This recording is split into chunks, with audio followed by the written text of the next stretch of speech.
Powered by STL Medical Weight Loss. See the Dr. Joe difference at stlmedweightloss.com. All right. Good morning. Welcome to the Frank and Jill Show. Good one lined up today. Sarah Fenske, executive editor, St. Louis Magazine, editor for the St. Louis Daily Newsletter, is going to be with us at 10:35. One of the topics will be the cars that drive without a driver. I'm excited about this. You know, our friends that live right next to us, our next door neighbors, their future daughter-in-law just bought a Tesla in Austin, Texas, that you don't drive. She just gets in the car and it just drives. Is that crazy? Yeah, it is. I mean, Tesla's had self-driving options for a long time. They say that it's getting better. We have a Tesla and we tried the self-driving option because they gave you a free trial of it for a while.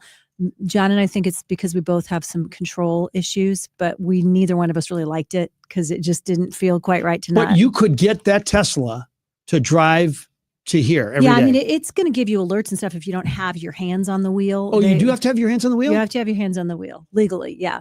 Everybody, the Teslas do. Waymo and some of the other self-driving ones are different. Okay. Yeah. So there's some that you don't have to have. Yeah. So if you're in Austin, it's one of the it's one of the markets where Waymo exists. And I was in Austin 2 weeks ago, saw them all over the place, Frank. I'm talking like every 2 minutes, you'll see one if you're downtown. That must be weird, pulling up at a stop sign. Weird. And if you get an Uber in Austin, you don't get to choose. You can say, I want to opt out of never having one, but my kids say about every fifth or sixth time, what shows up is a Waymo and you hop in it and go meet your friends at the restaurant. I know that you'd want to, like, let's say you had like a Corvette or something really cool. You want to get the sensation of driving it, a really fast Audi. But if you're not having one of those really, really cool cars, why wouldn't you want to just get in the car and just sit there and let it drive? Well, think about how much all cars technology has changed. It changed in the last 10 years.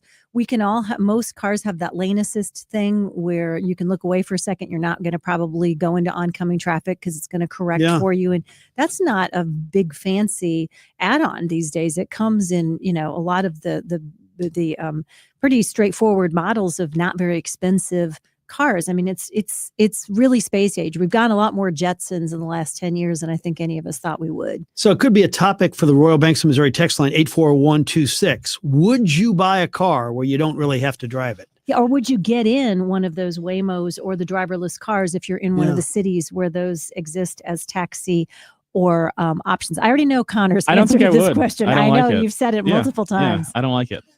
Well, I want someone in the car. I want someone to read the drive. Sports section, do texting. But anyway, no, I don't. All right. But by the way, does everybody in this studio know how pretty Jill looks today? Isn't she all sharp and looking really good? She has better lighting than you, Frank. Yeah. Oh, yeah. She's got the special lighting. She's got the ring light. No, but she looks really sharp. Look at that display of wealth around her neck too. I got that. You can't hide money, you know that. I got that on Amazon. It was $8.99. So you too can spend less than $10 and have this exact necklace. And people can watch us right now if they want to see Frank's exaggerations and really fact check a lot of the things he said. You can find us on YouTube. Is that right, guys? Are we streaming live right now? And what they want to type in is KTRS 550 TV. If you want to watch us and just understand how quickly we are aging by the day, especially me as I'm working with Frank every day. You can watch that. Wow. Tell them why we look so. Your makeup looks really good today too. By the way, I did not put on makeup. Well, you are on camera every day, Frank. Well, I did not put on makeup today. But we did shoot a TV commercial, which people will have to check out on a local TV coming up for KTRS. You'll have to scan the channels and look forward to seeing that coming up in coming weeks. Never have I disappointed my father more than I came home after doing the 5 o'clock on a Sunday, and he saw me with this white powder you put on your face because it's real light.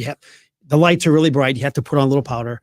And my dad just looked at me like, God, I failed as a father. Okay, so you and I have both definitely worked with people through the years, men, who did not take the wipes and wipe the makeup off when they went out for dinner or like to kind of go around town feeling like they got a... Oh, you mean they would keep it on? Oh yeah. Oh, that's going too far. But we know people who definitely did that. They liked that. I guess it was the yeah. It's one thing to put it on. It's another thing to keep it on. It was the complexion. They liked how it oh my gosh, kept their complexion looking great, I think. But. Also, 11 o'clock, Brad Herman's going to join us. He's from Rawlings. We're going to talk about that incredible St. Louis company, plus his unbelievable story about a car accident that he survived. It's a real display of courage.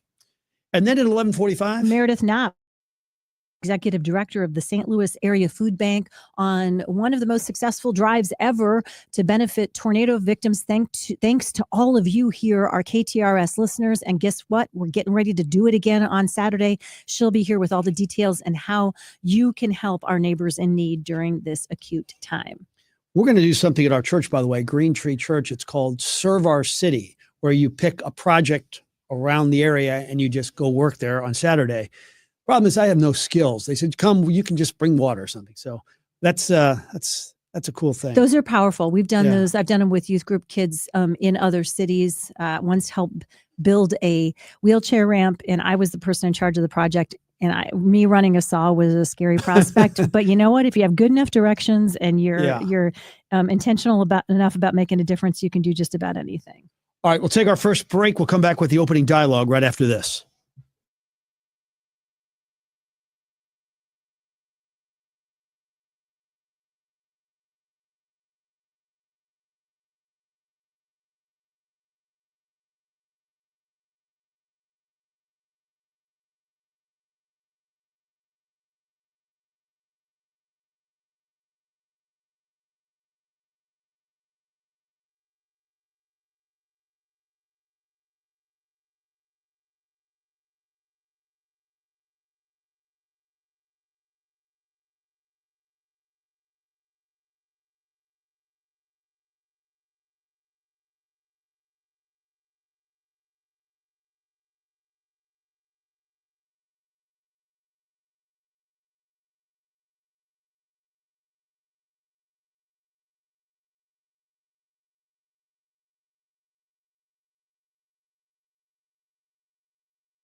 550 KTRS. Powered by Worldwide Technology Raceway. All right, because we love our audience, we're going to give away 2 Cardinal tickets for today. Do we know the ticket where it is, where it's located? I bet they're really good. I'm not sure I do. I can find that out, though. All right, there'll be good seats. So here's the first person who answers this question on the text line, if you want to go to the game. In what year did the Cardinals win their first ever World Series? So if you can text in right now on the Royal Banks of Missouri text line, it's a gorgeous day, 84126, Cardinals and Blue Jays at Busch. We have 2 tickets to give away. Text in right away. All right, let's begin with thought 1. So we have this big Father's Day coming up, and I was thinking about this and the contrast between Father's Day and Mother's Day. On Mother's Day, we often have the goal of letting the mom relax and often keeping the kids, especially when they're young, away from her.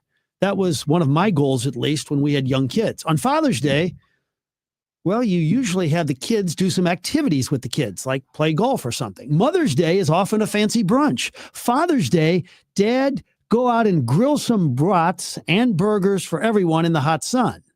Then at night on Mother's Day, I think a lot of fine mothers would prefer a nice foot rub or a deep back massage. And at night on Father's Day, well, romance could be on the mind.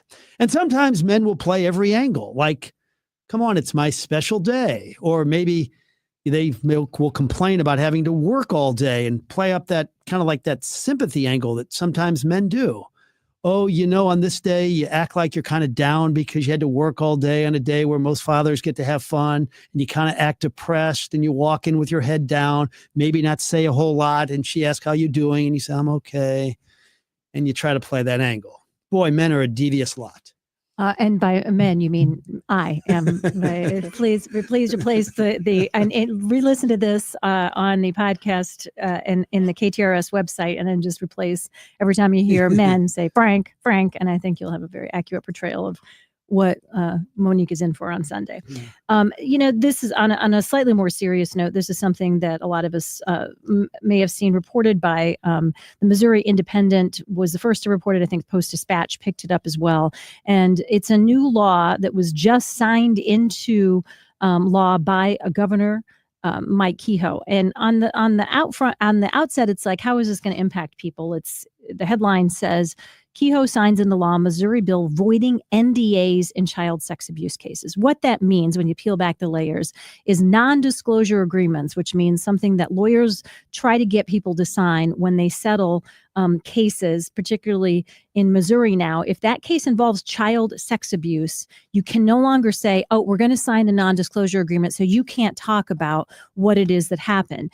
It's called Trey's Law, and it refers to a young man who died by suicide in 2019 after he was sexually abused by a man named Pete Newman at the Branson-based Kanakuk camps.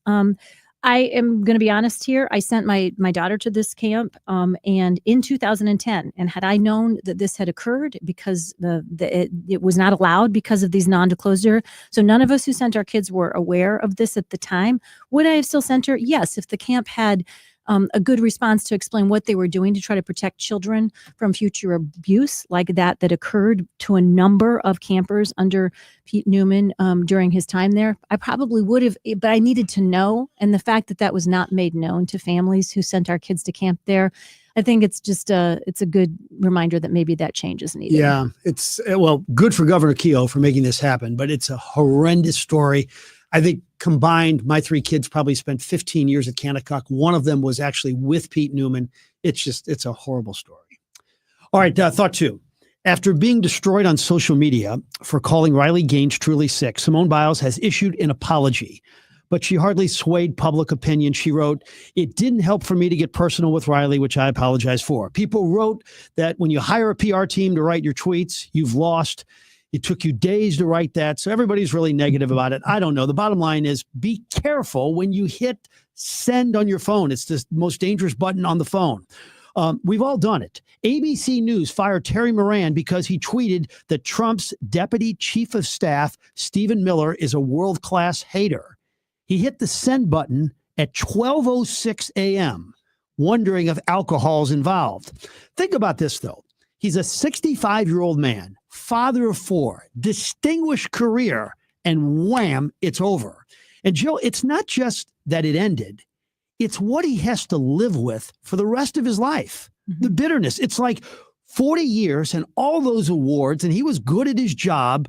When he thinks of that esteemed career, this is always there. The very public firing. I mean, he could live another 25 years with this bitterness and anger. Now, maybe he could turn the page. I don't know. I'm not defending him or his tweet. He referred to Trump once as the De Fuhrer of the Republican Party. But wow, ladies and gentlemen, be careful when you hit the send button. Yeah, I was having a talk with somebody in leadership around here about this today. And they said, wherever you are on the political spectrum, we haven't had great examples out of the White House and what we watched with Elon Musk and President Trump. Just by the way, apologized today, and Trump did not take him back with open arms. I know, but also that kind of sniping where whatever you're feeling, you just put the social media post out there. Some people can get away with it, some people can't. But I think we need to go back to a time in the world where we had more civil discourse and we didn't just snipe at each other on social media that way. Let me ask you, and this could be our audience too, the tweet or the text that you really regret hitting the word send. Royal Banks of Missouri text line 84126. I guess saying I'm just done with you, Monique, is probably going a little too far. Yeah, I think that's probably a little too far. I know too many friends and family and people in my life who have fractured relationships with people they grew up with, they've known their whole life. And it's all because of, again, that kind of sniping on social media that elevated to the point where they just stopped liking each other, even though they had liked each other a lot for decades and decades and decades. It's one of the most divisive things that has happened in our world in the last 20 years. Let me ask you this too, on the Terry Moran thing. Maybe I'm just doing it from my perspective, but if I got unceremoniously publicly fired, I'd have a tough time looking back on my career with good feelings, because the ending is kind of what you remember. Yeah. I think how about you? I mean, maybe you're a life coach. You can turn the page or better, but right. Well, there's a couple things. There's two factors to consider there. One is was it your choice or actions that you created for yourself? And then at some point, you got to heal from that. You got to take ownership and you got to move on. I have met people who in the TV business and all kinds of other sectors who got fired due to no fault of their own, that hold on to a bitterness, and you meet them 20 years later and they're still mad about it. Which is so sad, because they had a wonderful career probably. And that's one of those things in life you do have to kind of move on for. But I don't know, but Frank, also when you and I started in this business, we never would have posted publicly opinions on things like politics or views about it. And it kind of went crazy for a while. Now it seems to be pulling back a bit, but I think we need to go back to the time where if you're a journalist, you just keep those kind of posts completely to yourself. Especially like if you're at ABC News. Now, if you're at MSNBC and you don't consider, or at Fox, you don't consider you're a journalist, you're a talk show host. No, but if you're at ABC or CBS or NBC. I think there's a different standard there that you named extremely well. So we have one person, we've been on the air together for 7 months now, and there's only one person who has co-hosted with both of us, and that is your colleague, my friend, Mark Maxwell from 5 on Your Side. So he decided at the end of our co-hosting gig last week on Thursday to evaluate the differences between the two of us and what it was like to co-host with both of us. Here's what he had to say.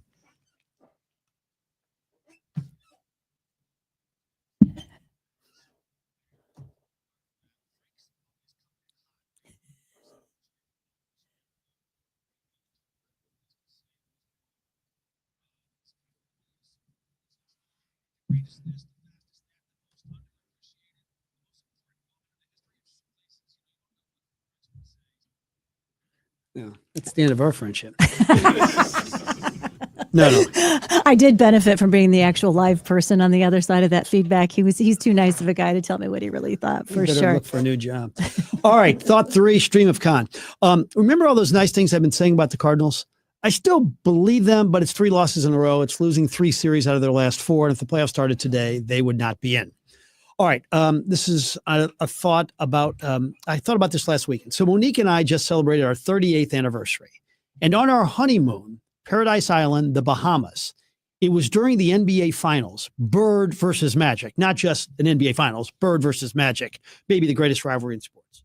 So last week on our honeymoon night, I had the NBA Finals on in the background. And not honeymoon, your anniversary night. Anniversary night, yeah. I had the NBA Finals on in the background, and she looked at me and said, "Oh, some things never change." You see, I told her before we left for the Bahamas 38 years ago that I'm going to treasure you and spend every second with you on this honeymoon and do anything you want to do. But at 9:00 at night on 2 of the 5 nights, I need 3 hours. It was Bird and Magic. That's all I'm asking. And one more thing.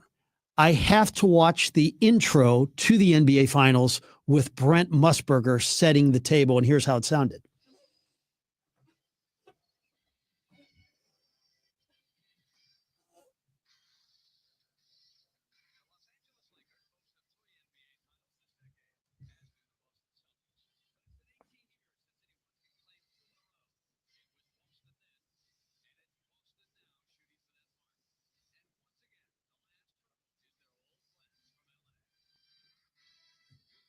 So you get the feel. He said it's better than anybody. Anybody that loves broadcasting loved Brent Musburger. So it's 8:57. We are at the restaurant, second night of the honeymoon. Brent is coming on in 3 minutes. We don't have the check. The room is across the casino and 5 floors up. And I say to her, "You got the check." And I sprinted out of the restaurant to the room. She was flabbergasted. The poor girl. Welcome to our life together. That is excellent. What a great, great story. And dare I say, there may be 1 or 2 wives in the listening audience today that has a similar story like that. I love my in-laws. My father-in-law was famously at a very important University of Iowa football game during my husband's birth because, it was right there, the university hospital, so he could kind of check in, needed to get over to the game. And in his defense, that was back in the day when dads weren't in the... That's right. You were not in the delivery room anyway, but could he have been a little closer by the action? I don't know. That's up for other people to decide. Okay, a few grab bag of ideas for you in my final thoughts today. I don't know about you guys. I'm always on the quest for a good snack that in this season of life is somewhat healthy. I brought snacks for the class today. It's this new thing I discovered. I don't know if you guys have heard of it. It's called Bada Bean, Bada Boom. Long name, and it's crunchy broad beans, which I know doesn't sound that exciting, which are fava beans, but somehow they bake them. They put these really good seasonings on them. Listen to this. 6 grams of protein, 110 calories, and 4 grams of fiber. I mean, this is practically, better than broccoli for you. I am having zesty ranch. It's really good. I'm also having the ranch. Aren't they good? I mean, I think they're like as good as Fritos, but they're very, very good for you. Are these widely available, or do you need to go to like a small market and buy them? I think I found them originally like in the health food. One of those fancy markets that you go to? The health, healthier section of one of the major markets. I'm pretty sure you can get them on at Whole Foods, but I found them cheapest on Amazon. So that's where I ended up ordering them. And I'm kind of addicted to them. I think they're very good. Okay, second idea. Rando thought for you guys today. I took the National Council of Jewish Women does a lot of great work in St. Louis, including having a resale shop not far from your house, Frank, on Lindbergh. And you can drop off your clothes there and then it's a resale or a shop. They have the coolest thing. You can go in and pick up this really nice big red canvas bag, take it home, fill it up, and then you just drop off the canvas bag full of your clothes that you want to give away, and they give you a new bag to take home. So instead of like, nice. So all the time you try something on, it doesn't look good anymore, it doesn't fit anymore, you get tired of it. You just keep refilling those bags and just go trade them out. I thought it was a very, very good idea. Final thought. I'm on second time around planning a wedding with a daughter, and it's always interesting to me. I remember back when I was planning my wedding, my mom was a little scandalized that we weren't going to have mince served at the reception, because how could you ever have a wedding reception without mince? Was that a thing? Yes, it was very much a thing, apparently. And I was being a radical early 90s bride and was not going to have mince. When my daughter went to get married, they did not want a traditional wedding cake. They wanted a dessert kind of array, but they did not want a traditional wedding cake. I had to take a deep breath and say, it's very scandalous. No longer. couldn't- We just have to let go of some of these traditions. I'm waiting to see. I should be more relaxed about daughter number 2 with a wedding coming up next May. But I'm curious from you guys, what kinds of things were absolutely traditional for weddings back when you got married or your parents got married that just aren't even part of the wedding today? Remember, you used to feed each other that first bite of Yeah, that's cake, a famous photo. and it's a famous photo, and you try to be respectful, and some people weren't respectful and would So what do they smash replace it with? Like great cookies or brownies or what? or like a whole array of things like fancy macarons and cupcakes and all stuff like that. Yeah. It was a pretty beautiful display, but will it was say not this. cake. Unless the cake is like from the cakery or something, it's like really some unbelievable place. The wedding cake is not off the charts tasty. So I could see where your daughter came up with that idea. But you sometimes need that photo. Yeah, I mean, it's a cutting of the cake, right? I was like, Yeah. what's that part of the reception? But it turns out they did it without, and it turned out to be just an wonder if, incredible wedding. Joe Davis will be thinking about those kinds of things in the near future. Yeah, He's madly in love. Have you heard?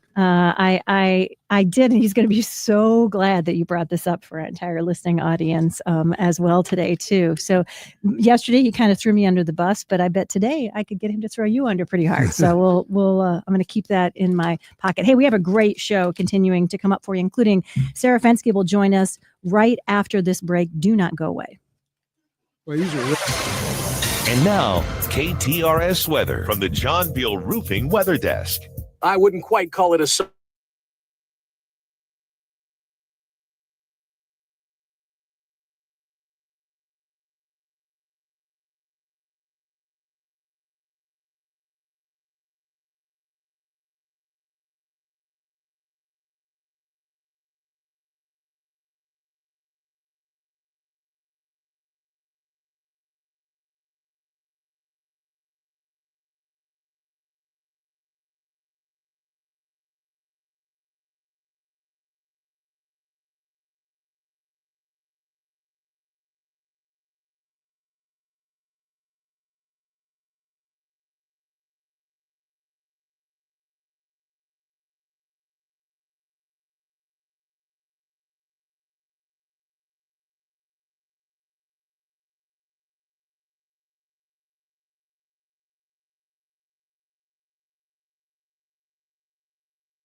to the Frank and Jill Show on the 550, on the Big 550 KTRS Talk of St. Louis. Really glad you're here. Jill Farmer, Frank Cusimano, both really glad to be here together and with you guys this morning. And by the way, we are now simulcasting live on YouTube during the show as well. If you want to check it out, all you have to do is go to YouTube and then type in, write this down so you got it, 550 KTRS TV.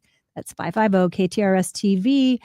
Say hi to us. We would love to have you join along if you're at your computer or at home along with the show as well. And it's an easy, if you're listening to the show in the car and you want to continue because you like what we're talking about when you get inside the house, this is an easy way for you to do that in addition to the app.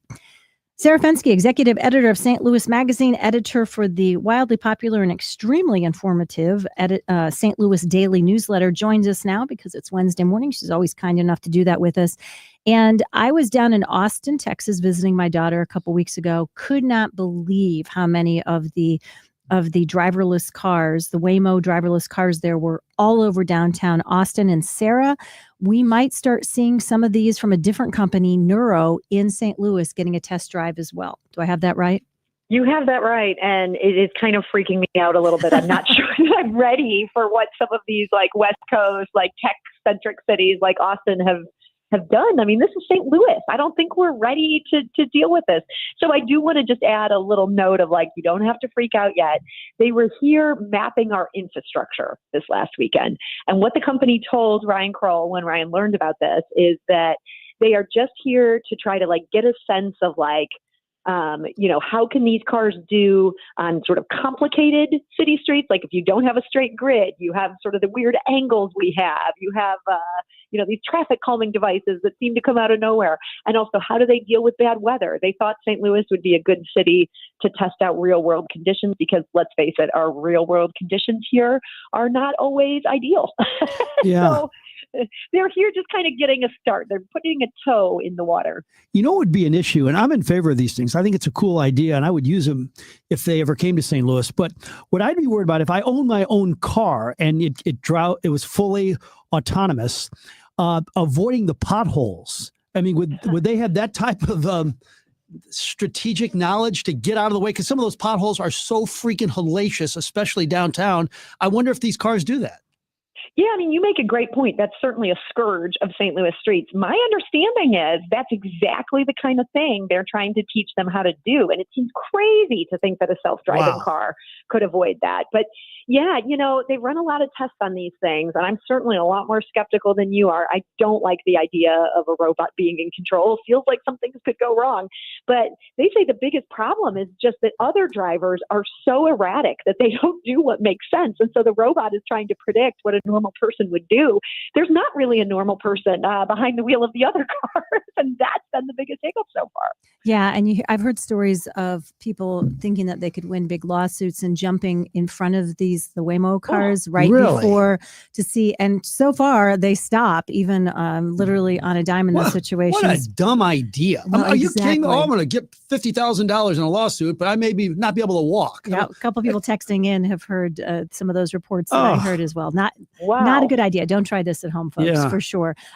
Something else you guys were reporting on today is that the downtown St. Louis living tour is back. Do you think it's a good sign that we're focusing on the idea that more people seem to be living downtown right now? What are your thoughts on it? Yeah, I think, downtown has had its struggles. And as I talked to a couple of these downtown residents yesterday, they acknowledged that things were tough, especially in the beginning of the pandemic. People who didn't live downtown came downtown to cause mischief and mayhem. And it was hard for the law-abiding citizens down there. They say that right now things are good. They feel very comfortable. I talked to a couple of people who've lived there for years. They say they have never had an incident that makes them feel unsafe. And they want to encourage people to come check it out for themselves. And this downtown living tour that they're promoting, it's just $15. You can check out up to 12 different residences that would show you all sorts of living options, from kind of a high-end building with a penthouse to something much more low-key. It includes rentals. It includes condos that you could purchase. And then the big thing they say is join us for the after party. They're having a happy hour timed event at one of these downtown bars that's open to anybody who goes on this tour. They say, talk to people who actually live down here. We'll tell you what it's like to be down here. And if you're open to hearing the truth, you might end up thinking that downtown is a good option for you. So they make quite a sales pitch. I hope people will take them up on it. How is the Sam Page idea going over with others in terms of using the $3 million for animal shelter? Yeah, and you're talking about $3 million from the county's portion of the RAM settlement funds. Previously, some county council members had told us, yeah, we kind of agree this could be used for big-time capital projects. We're not looking to do something as transformative as the city had been talking about. But if it's a capital project, not just payroll-type costs, we're on board. Now Sam Page is saying, okay, I want this money for the animal shelter, and some of this is going to be used for stuff other than capital costs. So far, this has gotten a pretty chilly reception. Our intern, Gabrielle Lindemann, who's been doing some great work for us, she got on the phone with some of these county council members, and they're saying, I don't think so. This thing has plenty of money. What it needs is better management. So I think he's got a tough road ahead of him to persuade them to spend that money on this. And it's always interesting to me. There seems to be a pattern of communication style between Sam Page and the county council where somebody is going to have a press conference. Hey, we're going to use all this money for a grassroots effort for a locally grown food. Oh, wait, no, we're going to actually do our due diligence after we've announced it. And same thing with this. The announcement's made, and then everybody's like, wait, what is this? And why wasn't there more discussion about it before it became an announced intention? Yeah, I mean, what I will say in fairness to Sam Page, the reason we wrote about this, and I assume the same thing from the Post-Dispatch, is we were reading the agenda of the county council and just seeing what was going on. And there wasn't a big announcement. It was more a letter from County Executive Page saying, this is what I plan to be working on going forward. Here's, sort of outlining to the council. And hey, I guess it speaks to the reporters that we have in St. Louis that we were proactively doing our homework and immediately started asking questions as if this was a formal proposal. It's not quite yet at that stage. That said, Jill, your point is absolutely right. They need better communication there. It's been interesting to see. I think St. Louis city government gets a bad rap for the infighting and the turf wars that they have. These days, everybody there is getting along great, and the county is just toxic to each other. So just an interesting trend. We're visiting with Sarah Fenske on the Frank and Jill Show on the Big 550 KTRS, and you can watch us 550 KTRS TV. All right, so it's a hideous story about this Cedric Gerard, who is a middle school principal in the Riverview Gardens School District, about allegedly committing sexual crimes against 4 students. But the really scary thing is the fact that he did this at his previous stint in North Carolina, so he wasn't vetted. Tell us more. Yeah, it does appear that way. Now, he was not found guilty. I don't believe he was even charged in North Carolina, but the attorneys who are pursuing this case held a press conference 2 days ago. And Ryan Kroll was there. I'm sorry, I guess this was yesterday. And they said that they're getting a lot of good intel that suggests that this long predated him coming to the Riverview Gardens School District, that things happened back in the day in North Carolina, and that things may have also happened when he was at the Ferguson-Florissant School District, and that complaints were made that this wasn't something where the victims were silently suffering, but that people looked the other way. So we don't yet have details. The attorneys who are on this are doing fact-finding. I think they wanted to get out and share this information. So if anybody has information that speaks to what they're talking about, that they would know, bring it to them, because what they have found out so far is apparently pretty alarming. Sarah, follow up to that. This is reminds us all of those terrible stories we started hearing in the 90s into the early 2000s of whether it was clergy in the Catholic Church and a variety of Protestant denominations as well, where people had done bad things and then somehow it kind of got scooted off somewhere else. But I haven't heard a lot of stories with public school leaders and teachers getting away with the same thing. Do you think it speaks to the incredible shortages we have, especially in more impoverished districts, that they're willing to not look as carefully? Is it just laziness on the part of those who should be doing this vetting? Any thoughts based on your reporting so far? Yeah, I think some of these lower income districts, it's really hard to fill all the positions that they need to fill. And that gives you a powerful incentive to look the other way. I will say I can't speak specifically to what did any public school district do or not do, but I know when I lived out in Los Angeles, there were some terrible cases that involved public schools. And there's the phenomenon, they call it passing the trash. And what they're talking about is when somebody was thought to be a predator, rather than dig deeply, they would just kind of shuffle them off to a different school district. I don't think it's a Catholic problem at all. Or maybe I should rephrase that. I should say it's a Catholic problem, but it's an every district problem. Because everybody's kind of hard up for people, and there's going to be people who don't do their due diligence anywhere. Mm-hmm. And so while I'm sure there's some school districts that have gotten this figured out, and I know the Archdiocese feels very strongly that they've taken huge steps so that they have solved this, at least for the moment, human nature suggests it is always going to be a problem if people don't remain super focused on it and they don't remain vigilant. These predators are working overtime to try to get access to kids. You have a great guide for where you can go on Father's Day to dine. And I will say this Casa Don Alfonso, which I've never been, it's in the Ritz. Well, that's an awfully pricey brunch, by the way. 105 per person for brunch, 150 per person for pizza e papa. Have anybody been there? Have you been there, Sarah or Jill? I've certainly never been there for Father's Day. I have a series of cheap men that I hang out with, and that is not something that they would enjoy. They would just be thinking about the price tag the whole time. I was there once for a friend's birthday dinner, and it was delightful. If you're a splurger, they got it covered. If you look at stlmag.com, this is one of our top stories. You can see it at the top of our website. And we do have, in addition to some of these splurges, we have a lot of more reasonable options as well for dads that are like my husband or father, who don't want to necessarily pay through the nose on their special day. Are they serving golden eggs laid by the goose, or might well be caviar? I don't know. Yeah. Sarah Fenske, as always, you bring a lot of good insights and stories behind the headlines. And by the way, St. Louis Magazine continuing to break so much news in St. Louis. Highly recommend you all go to stlouismagazine.com and sign up for the free St. Louis Daily newsletter. You're going to wake up to great information every single day. Thanks as always for being here. Thank you both.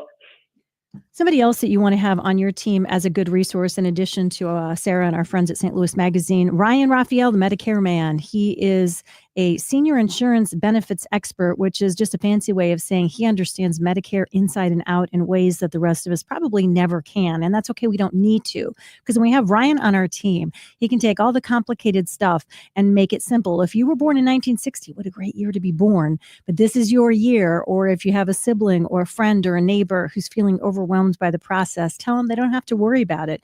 Be a kind friend or neighbor or sister or brother or child and say all you have to do is reach out to Ryan Raphael. I'll even give you his cell phone number, which makes it super easy to do so. 314-368-6808, or visit MedicareManSTL.com and set up your appointment today.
TV be on for the Carney show today? Oh, it won't. It's a shame because he looks like $1 million. He looks like he just got off the Sam Cavato showroom. He's wearing this beautiful double-breasted charcoal and black sport coat. It's awesome. Wow. He's all dressed up for the TV commercial. Well, which the other folks- day he wore this like Disney. I want to say like a Tommy Bahama shirt, but it was Disney like graphic with like Disney World, nothing. So a big shift in his attire from then to now. He could actually be a TV story going into John Carney's closet because there's some weird, wild, fun stuff in there. I think some of that dates back to his years as a musician. Really wanted that president right. on stage. He'll have to fill us in though on what his fashion motivation is. I'm sure it's something a lot more intentional than what is clean in the closet, though, right? Yes. Hey, we did something last night for the first time.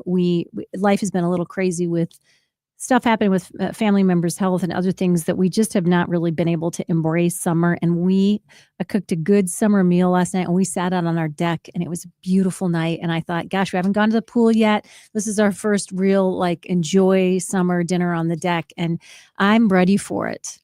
Yes. Boy, it's been so long. I think this is the longest it's ever been in St. Louis, or one of the longest before it hit 90 even.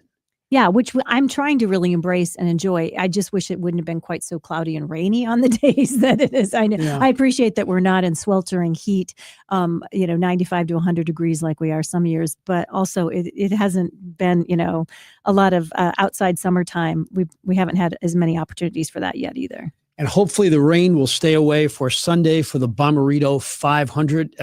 Earlier in the week, it looked bad, and now it's looking better and better. And who knows, it may rain a little bit on Sunday morning or early, and then by nighttime, it'll be a little cooler. It'll just be a great night for racing. Connor's point was yesterday that it's actually one of those sports where a little rain can make for it changes the playing field changes a bit. how they have to race. Do you find that the people who come to watch the races are ready for it one way or the other? They sure are at the Indy 500. Generally, people just bring their ponchos and are like, whatever happens, happens. Yeah, I think the people that go now, if it's like storming, raining, it'll definitely affect the crowd. But if it's just a little bit, I don't think it will. We've been talking, by the way, I've been doing Zooms every day with drivers that are going to be here, and there is a driver that is 20 years old. His name is Nolan Siegel. He's the youngest driver that will be competing. Okay. And he was going to go to Stanford to study economics. But As one does. yeah.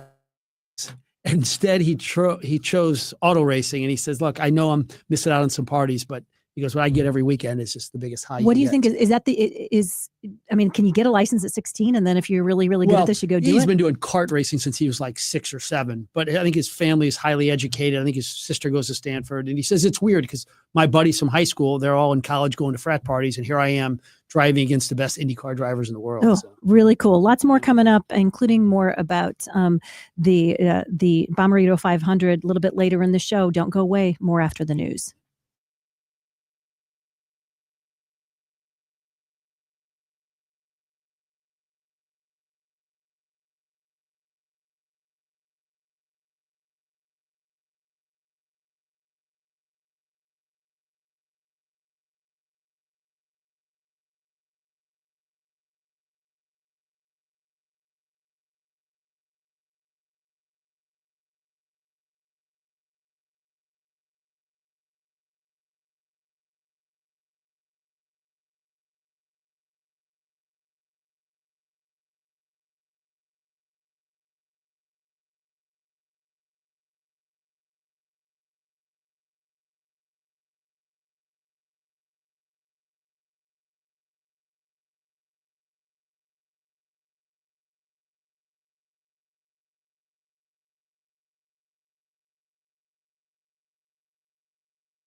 Jill Show on the Big 550 KTRS. If you want to watch the program, 550 KTRS TV. We need some more viewers. We're trying to break records here on the Frank and Jill Show. With us on YouTube, by the way, you should say. So go to YouTube first and Okay. then put in 550 KTRS TV. All right. Sounds good. What we have here at Westport is some really cool businesses, and probably the coolest outside of KTRS is Rawlings. And we have with us Brad Herman. He's the Vice President of Sales Operations. And it's really cool because sometimes when I'm walking out of here, I see like 2 or 3 looking familiar, athletic 22 to 28-year-olds getting out of an Uber and walking into your building. And I think, wait a minute, I know that guy. I think I saw him in the clubhouse. So the amazing thing is, I don't think people realize it, visiting teams, when they come to St. Louis to play the Cardinals, they'll come here to check out your stuff. Yeah, and many of them come unsolicited. A lot of times we don't even know they're here.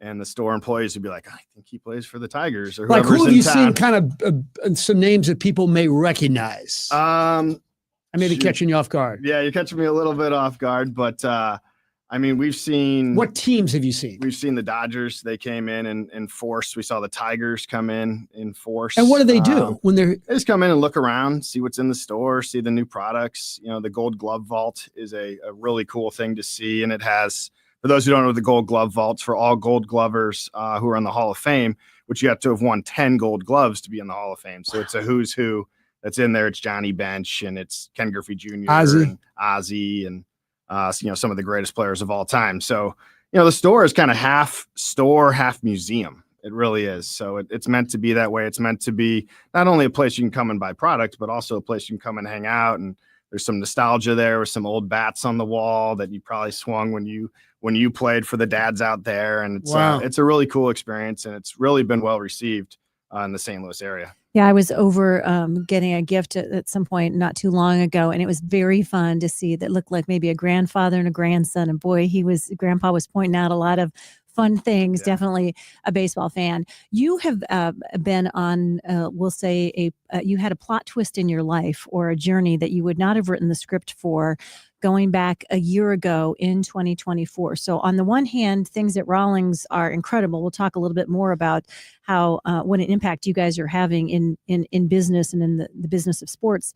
But for you, your life changed in a minute. Take our listeners back to what happened and where you were. Yeah, sure. So it was actually a Friday afternoon. It was June 14th. So we're coming up on the year anniversary this Saturday. And I was going to pick my son up from day camp. Actually, my wife was supposed to pick him up, and I had a meeting that afternoon that got canceled, and she was having some friends over to go swimming. So I'm like, no big deal. It was only a mile away, just right up the street. So I'm like, I'll go get him. And so I left. I didn't even tell her I left to go get him.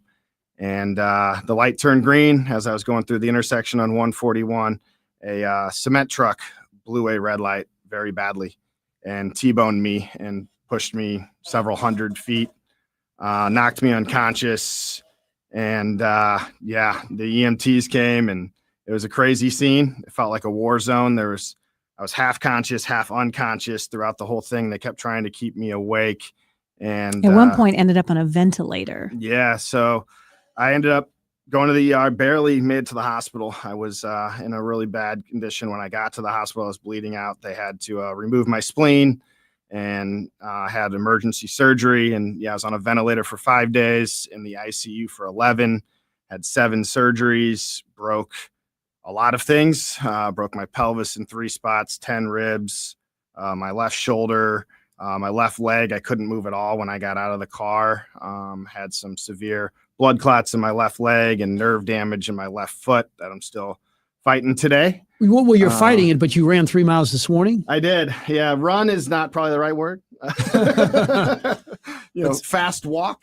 But I'm trying to get back to running. I'm trying to get back to my health. And, by the grace of God, I had a lot of injuries, but I had no brain injury.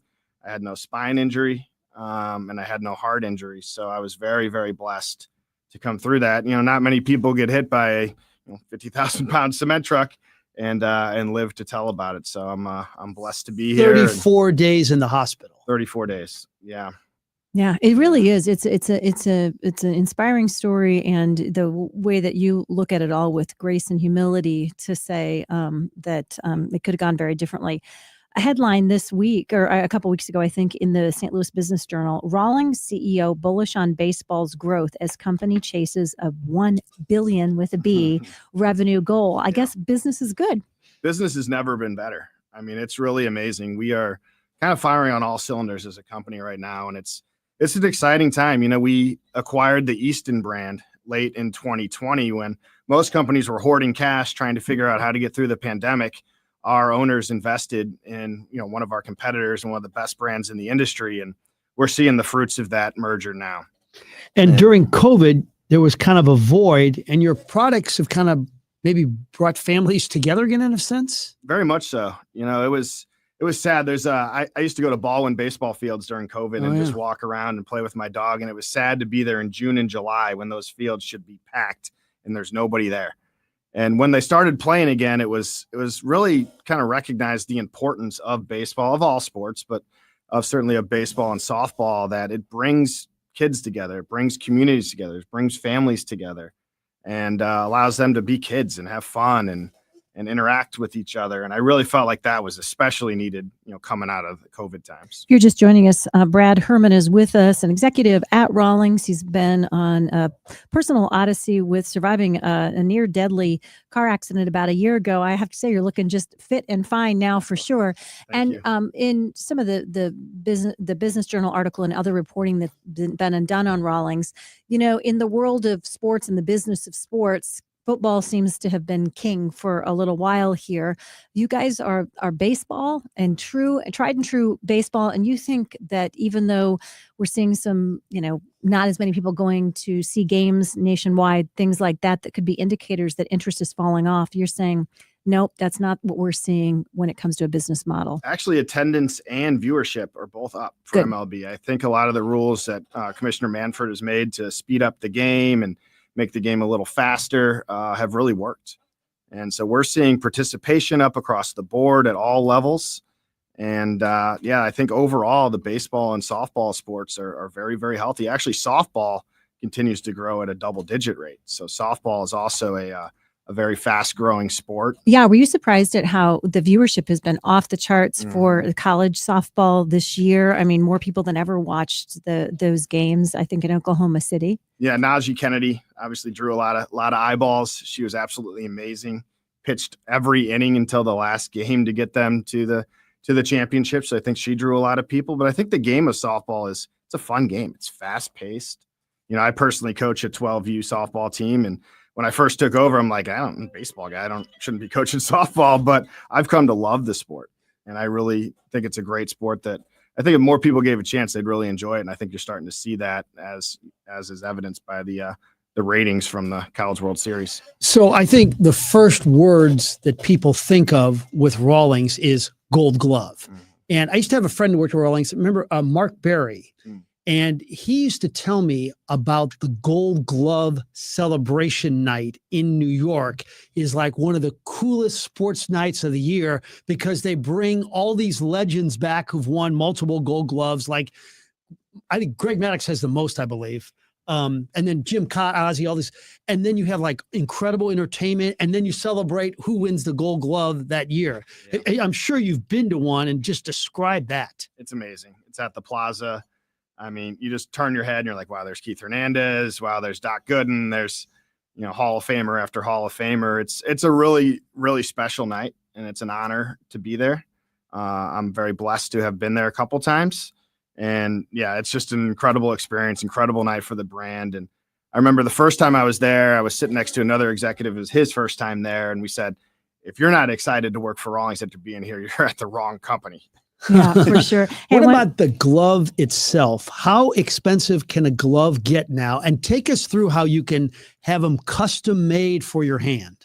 It's actually a really cool experience here at the Experience, the Rawlings store here in Westport. You can literally go in and do the same experience that an MLB player would do. So Francisco Lindor or Brendan Donovan, they would go through the same experience that you would have here, where you can take all the different options. I'm probably going to miss the number, but I think it's 134 or more options that you can do to design a glove. And you can push all price points. You know, that you can have affordable gloves that can be in the $200 zone. Okay. You can push it north of 500 if you get all the bells and whistles on the Rev 1X. Wow. And then color's been the new thing, the real vogue thing now. In fact, Glove Day at Busch Stadium over the weekend, really cool Rawlings glove. But like, what kinds of colors are you guys doing? Everything. I mean, every color's out there. Well, I went through our strategy meeting in November for next season, for the 26 season. I'm like, look at this. Look at how bright everything is in this room. It also made me realize I've officially gotten old. But you know, I'm on the field a lot coaching my son's team, especially. Actually, the color is brighter now in baseball than it is in softball. Yeah, Wow. very Which is interesting. amazing to see. Pink, you know, mint, you name it. It's the brighter, the better. Right Yeah, now. you want to stand out. I really want to read you this because you told us a great recounting of the incredible odyssey you had getting hit by a cement truck just a year ago. From the 573, I just want to tell your guest that it just wasn't your time. 20 years ago, I actually died twice in a motor vehicle accident. It wasn't my time either. You've got this. We're here for a reason. I hope you enjoy life to the fullest. Well, I appreciate that very much. Thank you. And I'm glad they're okay. Has it changed the way you live? I know initially when something like that happens and you come back to life, you are changed. But now you're back in the grind, working a lot, coaching a lot. Do you think your outlook on life has changed? Oh, no doubt about it. My outlook has completely changed. I don't sweat the small stuff anymore. You know, I really try not to ever have a bad day because I'm so blessed to be alive. And there are days where I'm still in a lot of pain at times, and there's still some issues with my hip and back and foot and those things. But overall, I'm so blessed to be here. And, you know, I really don't get too stressed out anymore about anything. I kind of just try to keep moving forward and be grateful. And that's my main thing I try to focus on is gratitude, you know, just being grateful for my life, being grateful for the people in my life. I'm grateful for Rawlings. I'm grateful for coaching my kids' teams. I'm grateful for the nonprofits I work with, and just feel very blessed. Blessed man. Awesome.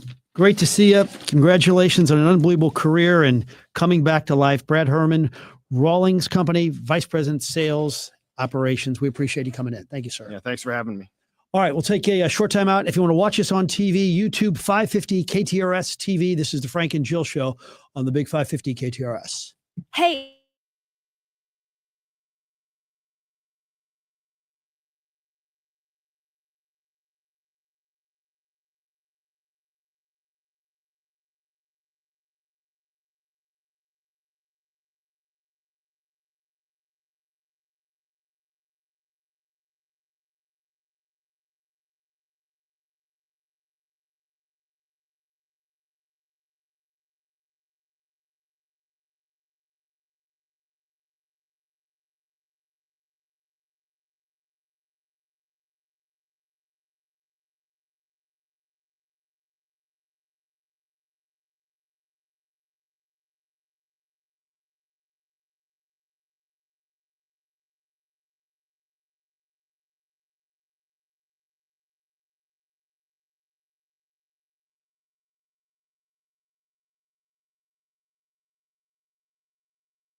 Song and quote of the day on the Frank and Jill Show, right here on the Big 550 KTRS.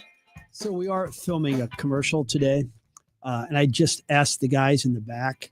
I go, how many takes did it take for Jill? And I wanted them to say like, oh, 4 or 5. Oh no, she was the best. She was perfect. So you must have gone back there and just nailed it. Well, they did. This is your day. You look like $1 million. You're nailing commercials. I mean, goodness. Holy cow. They did say, here's the line, and they gave us one sentence, and then we repeated the line. So in the world of hard things today, it wasn't as hard. I would like to know how Carney would do in the. You probably didn't listen to the script. Just exactly. I'd like to get their feedback on John Carney. He and Julie were back taping it. They looked like $1 million when I walked back there, and I jokingly said, I heard him do great. What I heard him do, I said, you guys, I have some notes. And they said, haha. But no, they did a very, very good job. Frank, you're going to recognize this song, which is the song of the day, chosen for a good reason. I'm curious if you end up recognizing if you know the artist, though.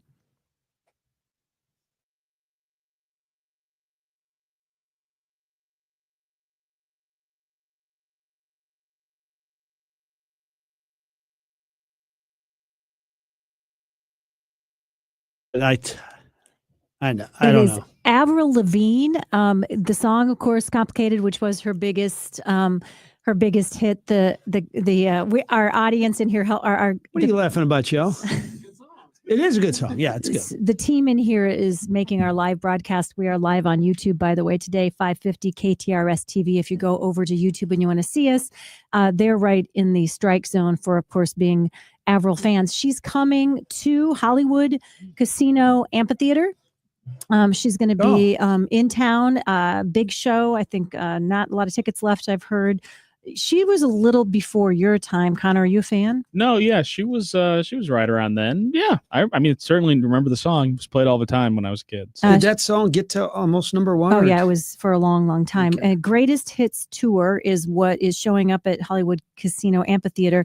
By the way, this song was a big hit way back in 2002. That surprised me. 2002? Mm-hmm. Wow. Yeah, I didn't realize it had been that long either, but she kind of ushered in a whole, a slightly grunge style, the way she wore her eyeliner and the black necklaces. There's a whole generation of teenage girls that would say Avril definitely impacted their musical taste during that time.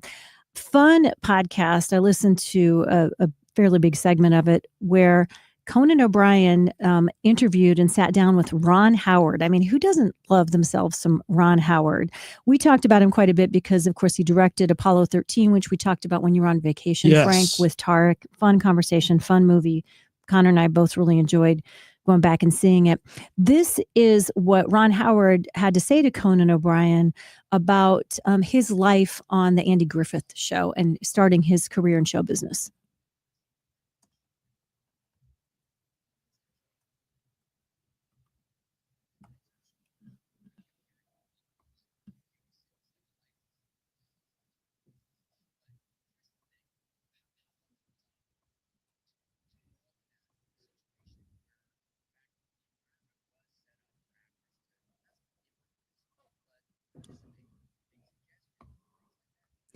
He goes into a lot of detail about how Don Knotts and Andy Griffith would kind of they weren't quite totally extemporaneously doing a lot of their scenes, but they just really trusted each other, and that just what a phenomenon it was. Oh, I was afraid he was going to say something negative about those two, and I'd hate to hear that because I love those two so much. Yeah, he had at least I listened to quite a bit of it, and he really had nothing but positive things to say. But I don't get the sense that Ron Howard's somebody who's going around saying a lot of negative things. No, about everything about him just seems, he's a guy probably had one wife, and just really a cool guy. How about net worth? Take a stab. I have no idea. Connor? Well, he's done a lot. Yes. So I mean, is it in the couple $100 million? Exactly. Yeah. 200 million. You nailed it, Connor. Good work. There we go. Yeah. Oh, I love this text, by the way. I'm watching on YouTube and wonder who got Jill the Flavor Flav gold chain. Yeah, it is kind of a Flavor Flav gold chain. Or also as Joe, what do you think? Is that accurate? It's the aforementioned $8.99 on Amazon. Oh, come on, No, held I'm not that. kidding. Our hands would like go to the ground. It's so Well, and Flav Solid always had the gold. clock on the chain, which Jill doesn't have. I so, don't. Yeah. Yeah, exactly. So do you guys feel any pressure now to look and dress to your best being on TV too? Well, I could go straight here to the TV station every day, so it's no issue for you. And But you get kind of dressed up for radio also. well, I mean, we meet a lot of clients. We're here in a window at KTRS, so people are walking by. I kind of, I kind of feel like I don't want to look like I totally got out of the shower in my robe most days, but. Somebody just texted in Otis Campbell. Do anybody know who Otis Campbell is? Come on, you guys. I do not. Oh, everybody's too young. He was the drunk who would walk into the jail and put himself in. Yeah. Otis. Give himself a little bit of a break. I would say this. In fact, it may be a question here for our text line. Royal Banks of Missouri text line 84126. In terms of actors on a sitcom, that Don Knotts Barney Fife could be in the top 10 of all time. Or you could make a case for it. Yeah, for sure. 100%. And wasn't, maybe we should limit it to like not being the starring role, like a character actor. Right. But also, I mean, think about like we had Gomer Pyle, Jim Neighbors' character on there too. And he was beloved by many. Or maybe we can't limit it. Just best comic actors in a comedy series. You would probably you could make a case for all four Seinfeld people, but let's see. Okay. That's Frank's Mount Rushmore. It's just all four cast members of Seinfeld. I don't know if I'd put, I'd definitely put Kramer and George on there. And I'd put Barney Fife, maybe Archie Bunker, Fred G. Sanford, Mary Tyler Moore, Ted Baxter. Yeah. So you go old school predominantly. What else is new? I thought that Matthew Perry's portrayal on Friends, the Chandler Bing character, I thought he was really, really funny. And out of all of that show, some of his stuff, his lines, his delivery stands the test of time to me. May he rest in peace. I don't know. Do you think, where does that? I don't know if he's an all-timer, but it's definitely a good show. Wasn't a huge Friends watcher myself. I know, neither were you, but a lot of other people were. You can't ignore Michael Scott from The Office. Yeah, or Dwight Schrute. Yeah, or Dwight. Amy Poehler from Parks and Rec. Parks if you and want Rec. to go there, yeah. And what's the guy's name who's so hilarious? Oh, we're leaving out Norm from Cheers. I've never seen Cheers. Got to be on there, really. Yeah.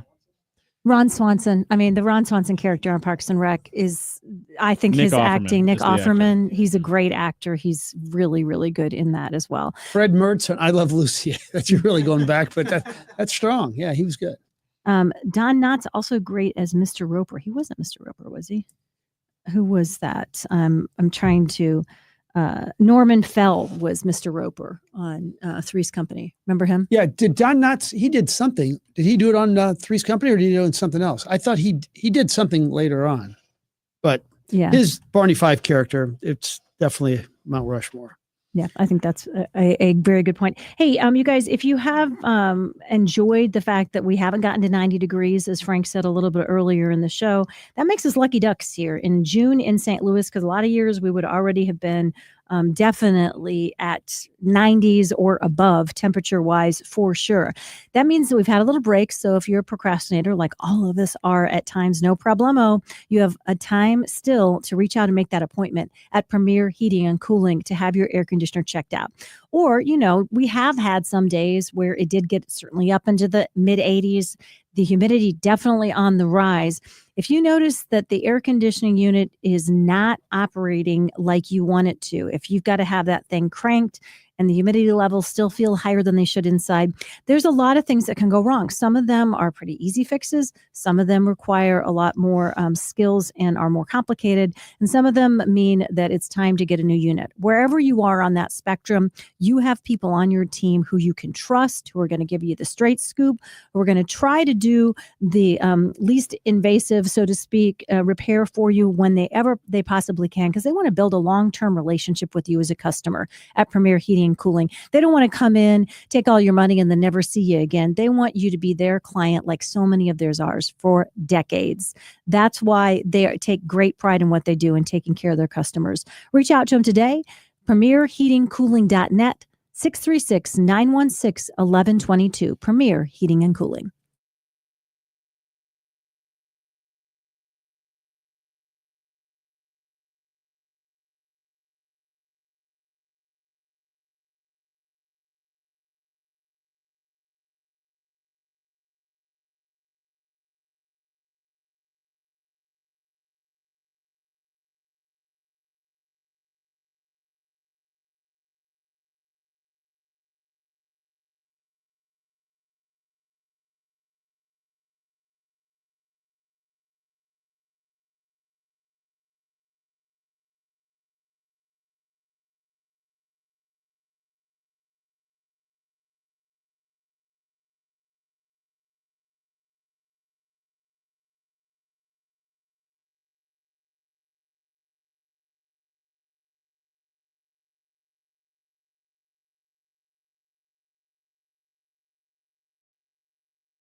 So Lorenzo is one of the great restaurants in St. Louis. Larry Fuse is going to be here.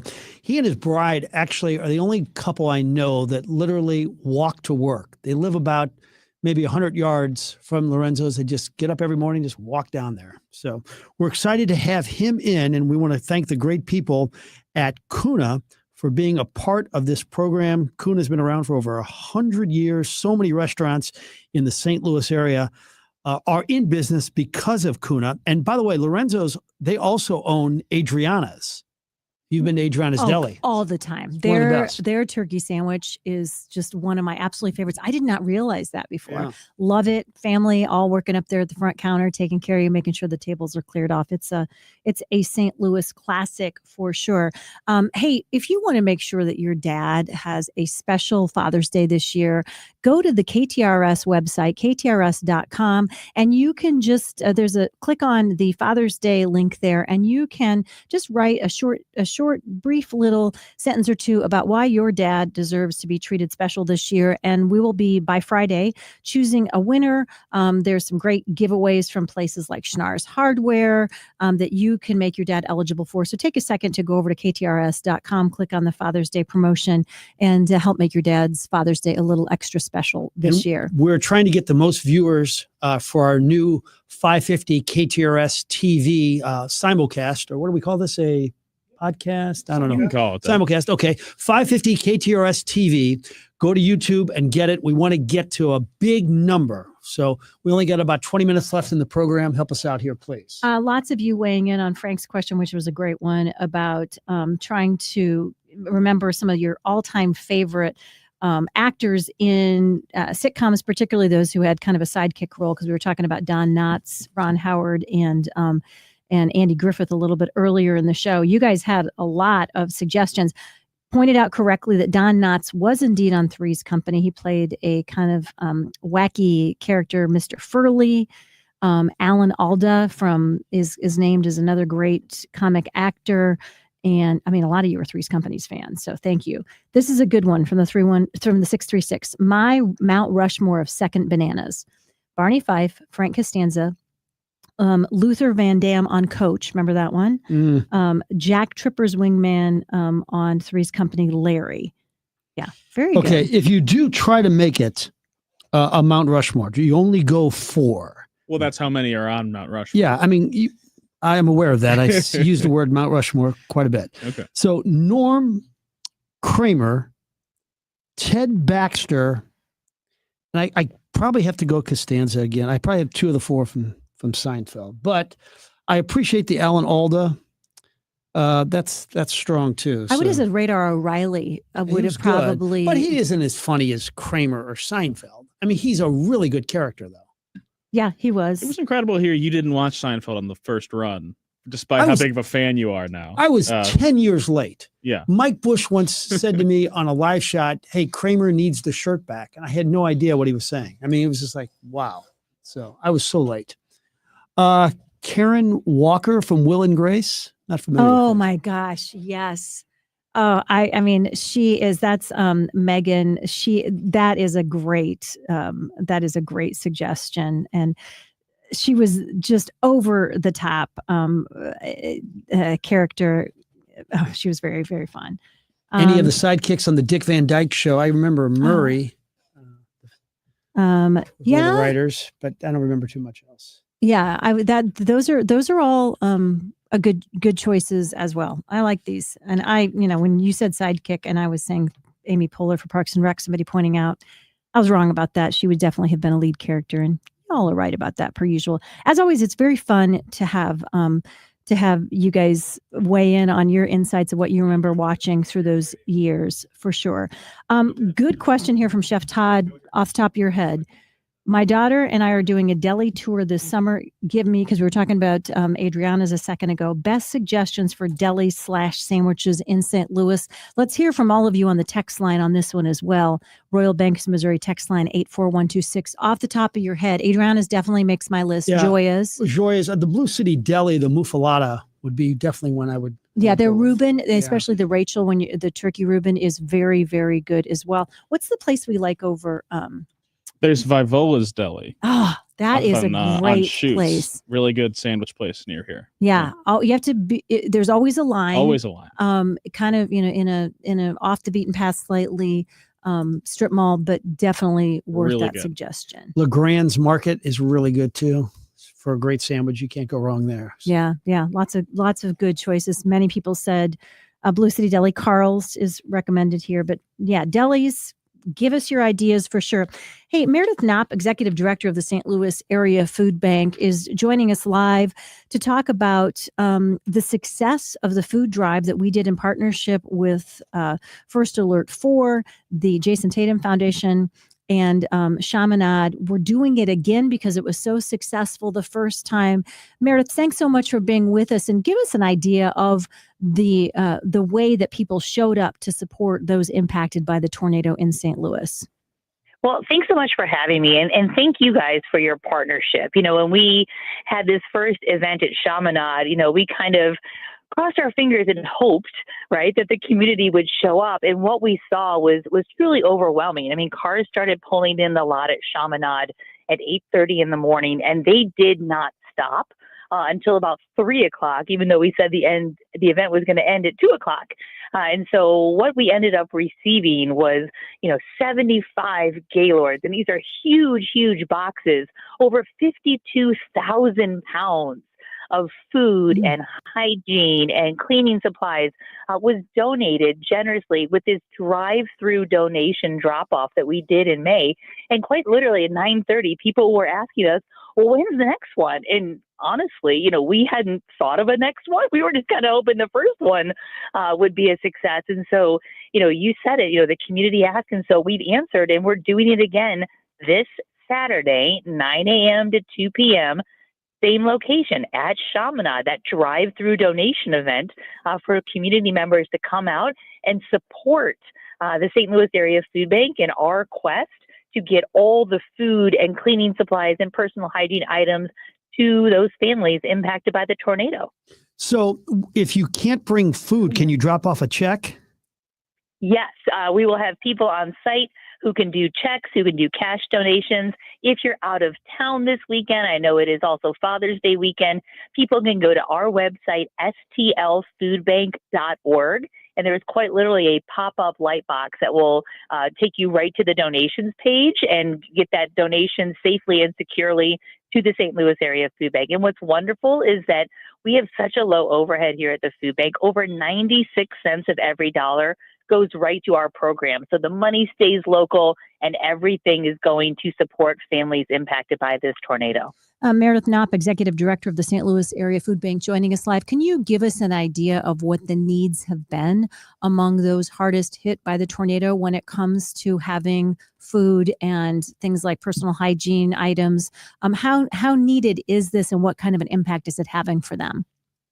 It is still very much needed. Like I said, we're doing distributions all throughout the impact zone. We're supporting churches. We're supporting the Urban League. We're supporting our pantry partners. We support 588 food pantries across our service territory. And what we're still hearing from people is that they need to just get food to survive. They need to get personal hygiene items because everything was destroyed by the tornado. And so simple things like toothbrushes, toothpaste, shampoo, deodorant, diapers, feminine hygiene items, all of these things are what people need. Pet food, anything that you can think of. People are really just trying to put their lives back together again. So anything that you have in your pantries or you have in your bathrooms is exactly what our families need in our community. Meredith, thanks for your time and thanks for all you do for St. Louis. We really appreciate it.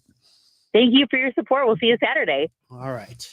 Yeah, what an easy way to make a real difference if you have been wanting to do something and this is just about the easiest way that we come up with for you to. All you have to do is when you're out and about doing your errands, literally drive through, drop the items off, and know that you're making a big difference in our community. A suggestion for you, if you want to make Father's Day extra special and you don't want Dad to be having to stand over the hot grill to serve everybody else, never fear. Our friends at 3 Bay Barbecue and Bakery have just what you need. Why don't you consider going out and in the next day or two, picking up some delicious barbecue items to have? You can reheat it. You can even claim you did it themselves. They probably wouldn't mind that very much because they love making sure that your gatherings are as delicious and amazing as they can be.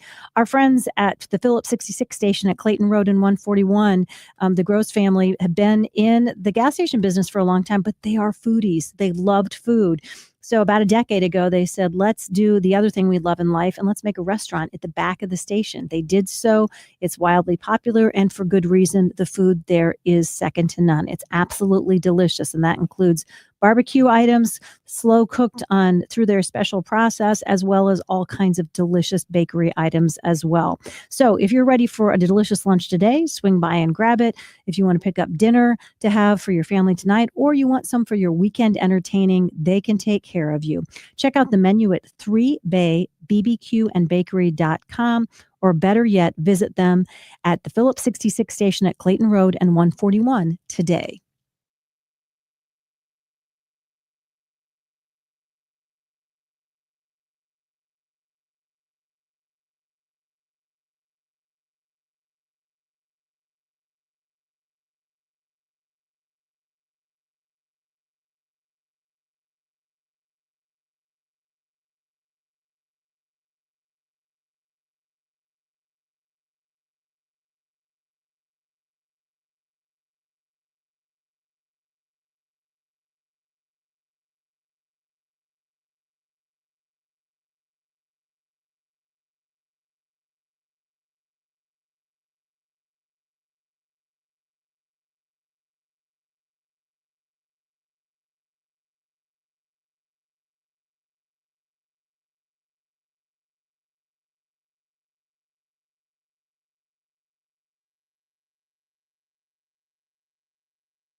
Is the Frank and Jill show on the big 550 KTRS. We're trying to break a record here. YouTube 550 KTRS TV. Just log on so we can set the record here in the final 3 or 4 minutes. Yep, we love seeing you. Thanks for your comments and for tuning in. Some of you have mentioned you're in the car and you hate to turn it off because you're in the middle of a conversation. Now just get on your computer or on your phone when you get inside, and you can continue on either on the app or on YouTube watching a simulcast every single day. Several of you have texted in now telling us about a traffic jam on I-55 south of 270. Left 3 lanes are closed apparently during resurfacing, but that has created a backup that most people are not used to seeing at this time of day. So plan your route accordingly if you need to be in that neck of the woods between now and when they finish up that resurfacing. We have been talking food and sandwich shops. We've gotten some great suggestions. Pickles Deli is top flight from our friend Craig Riggins. Carl's Deli on Clayton, really good. And speaking of restaurants, Friday, I'm going to go to, I think, one of the best pizza places in St. Louis, Noto. Have you been there in St. Charles? It's like the place that nobody goes there because it's too crowded. You know, I mean, it's just unbelievable. Is that in Napoli Brothers? No. Oh, it's a different one. Okay. Yeah, it's a husband and wife team that just go at it. They get the wood fire pizza. You've been there? It's the wood fire pizza style. So some people aren't going to like it as much. I know some people just don't really love that style of pizza, but it is really good. Yeah, John and I are a house divided on that. I could eat the wood-fired pizza all day long, every day. It's not his favorite in the world of pizza crust. Not his favorite. Yeah, their margarita pizza, by the way, it's just. Whew. Have you ever heard of the Godfather sandwich at Iovaldi's? Yeah. Okay. Oh, it's really good. Craig also recommends that one as well, saying it's one that you absolutely can't miss. Some really, really good suggestions. Fred, did we already say Fred Mertz on I Love Lucy as somebody's and somebody's favorite sidekick as well? Karen Walker from Will and Grace is who I was thinking of. Or we were talking about a little bit earlier, but Will and Grace really all that whole team of. I never watched Will and Grace. Didn't you? Did you ever? I liked Will and Grace, Modern Family. There was an era Modern there. Family. Yes. You know what? You could almost rationalize Phil on the Mount Rushmore. Is he a side character? I guess it's an ensemble, so they're all kind of side characters. Yeah, I guess that becoes the Who question. was the bigger fella? Cam. Cam. He was really good too. His character absolutely cracked me up, especially when he would get into details about being a football player in Missouri. There were a lot of Missouri references. Haven't you been compared to somebody on that show? Yeah, I have by you and no, perhaps. I never brought up. You brought up the fact that your daughters back in the day. You. Yes, my brother-in-law would laugh because his kids would say, "Dad, you're a lot like Phil Dunphy," and my kids would say, "Oh yeah, that's funny," because my mom reminds us a little bit of Claire. And you don't think that was a compliment? I don't think they meant it as a compliment. She's a lovely actress. She's a lovely human, but I don't think that's what they were referring to. And Happy Gilmore also, correct? Yeah, Julie Bowen is the actress's name. And Happy Gilmore 2. It's coming out. I don't know if it's going to be doesn't good. Look good. I don't know, but we'll see. I'll give it a shot. Being somebody who likes golf and sports movies, was Happy Gilmore on your top list of enjoyable, not Academy Award winning? Of course, we know that. I wouldn't say that, but I would say it is good. I mean, I enjoyed it. Yeah. Speaking of things to watch, Mike Bush told me last night, Monique and I watched 20 minutes of it, The Better Sister with Elizabeth Banks. I've heard good stuff about it. Yeah, on Prime. It's about a murder. It looks really good. Yeah, I'm a big Elizabeth Banks, or Banksy as her friends call her, fan in general. I think she's pretty good in almost anything she does. Do you like her? Yes, she's a lot of fun. We've broken the record. Yes, I won't give the number because it's still kind of embarrassing. We're the first ones to do this, though. Yeah, so, of course, we have the record. Yeah. Whatever we did would be the record. Connor, why are you letting the facts get in the way of the story once again? Great show coming up from Julie and John and Max on the John Carney Show after this. We have a good show coming up tomorrow on ours as well. And, of course, Heidi, Josh, and Bob a little bit later in the day. Very glad you're here. Stick with us through the rest of the day, and we'll see you tomorrow on YouTube and on the radio.